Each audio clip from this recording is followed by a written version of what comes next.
Conor McGregor was once by far the best lightweight MMA fighter in the UFC, so it's not surprising that he was also the undisputed champion in this weight class for quite some time, at least until Khabib Nurmagomedov beat him in 2018, and he eventually broke his ankle in the second fight against Dustin Poirier in 2021. But McGregor wouldn't be McGregor if he hadn't been working diligently on his comeback ever since.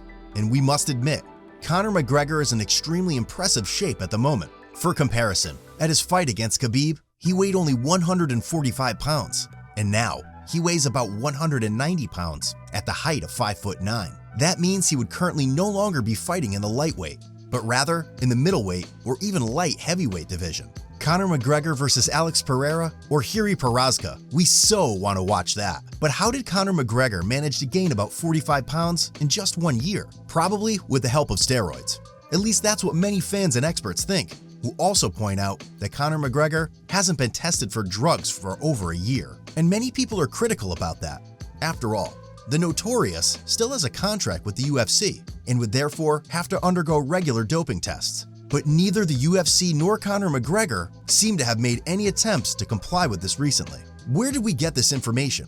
Directly from the database of USADA, the American Anti-Doping Control Agency. There, you can quickly find out that Conor McGregor had his last doping test in the summer of 2021. That's it. So for over a year, no one has checked Conor McGregor for the use of performance-enhancing substances. Pretty crazy, considering he's set to make his comeback in the UFC very soon. And it's a bit suspicious that he gained those 45 pounds exactly the year he didn't get tested, especially since it's primarily muscle, because his body fat percentage didn't increase significantly.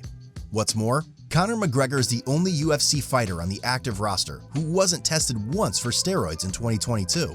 That's not particularly fair for the other athletes, especially those who might be in the octagon with him in the near future. And that Conor McGregor has built up a massive amount of muscle in the last year is also obvious when you look at recent photos of him. We think it's just too much for it to be natural, especially considering that Conor McGregor is an ectomorph body type, which means he doesn't build muscle easily and also has a hard time putting on weight, at least without steroids. And yes, before Conor McGregor will actually have his comeback in the UFC, he must be clean at least 6 months prior to that and also get tested again.